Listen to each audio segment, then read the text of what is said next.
10 to 1. Good afternoon. It's BBC Radio Merseyside. Now, a couple of weeks ago, I don't expect you to remember, but I'll refresh your memory anyway. We were talking about a comedy night that was looking for fledgling comedians to give stand-up a go.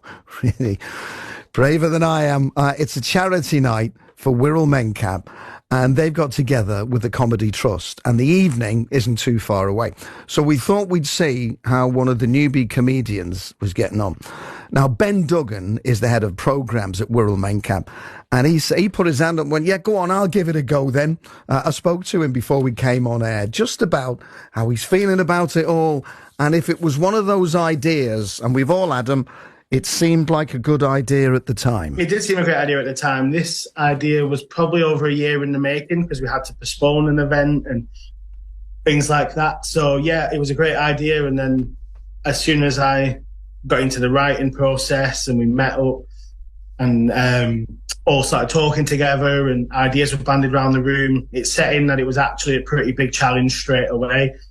But it's been enjoyable at the same time. You know, meeting 6 people that I probably never would have met before, a professional comedian, obviously, giving us that information and showing us the ropes. So, yeah, a bigger undertaking than I imagined, but, you know, still worth it. I suppose it's like any trade, isn't it? You know, if you see somebody do it well, it looks effortless, but the amount of work and time and energy that's actually gone into making it look effortless, that's the key, I'm guessing. Yeah, absolutely. Like you sit and watch all these comedians on the television, live at the Apollo or in comedy clubs, and it's all effortless, and they just look like they're having a chat with friends. And then I even standing up in front of the group, and you know, there's only 7 of us there, and instantly your mouth goes a bit dry, and you think, well, I'm going to forget a line here. But then, as you say, you flick back to professional comedians, and I liken it to something like snooker or darts. They make it look so effortless, but actually, it's, well, now I've seen the other side of the cloth, if you will. It's completely not what I expected. Have you enjoyed it? Oh, incredibly. It's been so much fun. Like the group, we've got a WhatsApp group that's come off the back of it. We're talking about a couple of us maybe going on and trying an open mic night afterwards. One of the guys is in a band, so he shares his music, and it's created like a little community of, like, I'd say 6 or 7 people that potentially would have never met before. And we talk regularly, and I'm hoping that continues afterwards. But just for myself, on a personal level, the process of actually writing and going through that, and it's just been a really nice experience. It must be hard, though, as you said before. You know, you're up there, you're on a stage, you're in front of 7 people who do this for a living.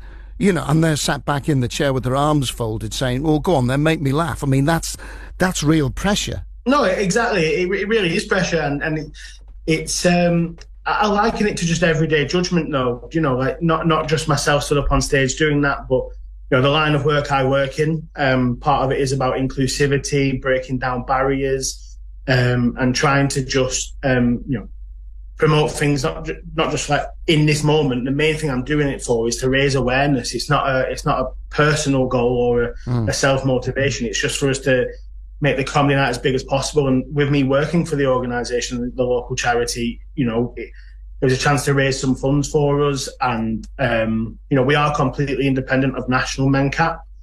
So we raise all our own funds. So that was the big driver for me, and the whole judgment process. I thought, well, if the people we support often face, you know, judgment and not necessarily the option, you know, the same options that some of us might, you know, in terms of discrimination, etc. That's a whole other topic. But I thought, why not? If people I support face that on a daily basis, why can't I put myself out there and you know, do that myself? You know. Did you surprise yourself, you know, that you'd managed to do this?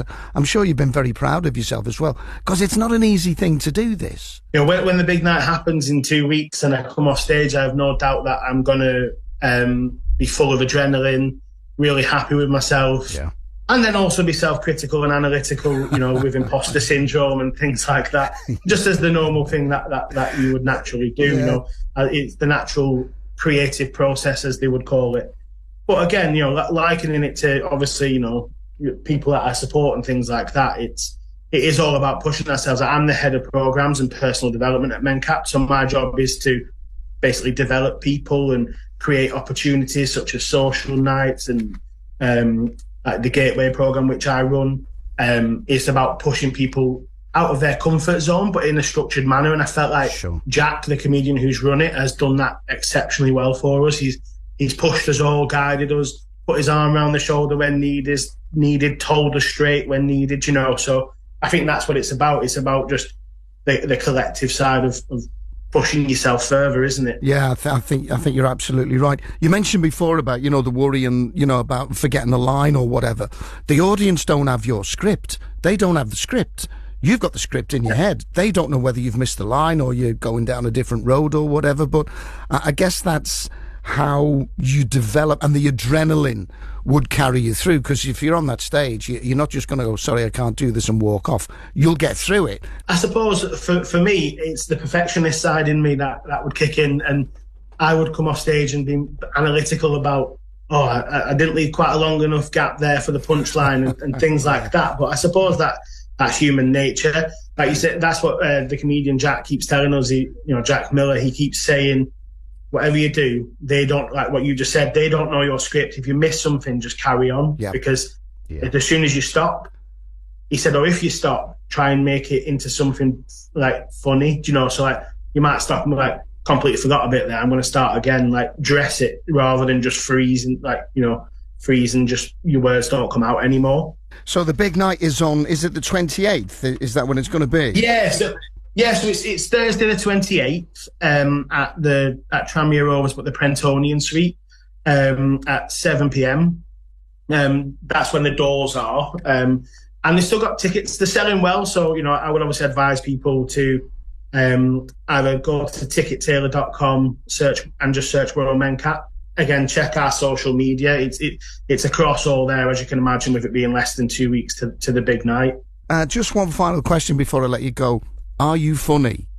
Well, I've always thought I was, and then when I started doing these things, I say the imposter syndrome kicks in, and now I think I might just be funny in a pub and not on stage. But I suppose the real test is going to be the 28th. It should be an amazing show, and I'll be proud to share the stage with them ultimately, and just deliver a good night for us at Royal Mencat. Ben, thanks very much. I'll leave you to your day, mate. You take care.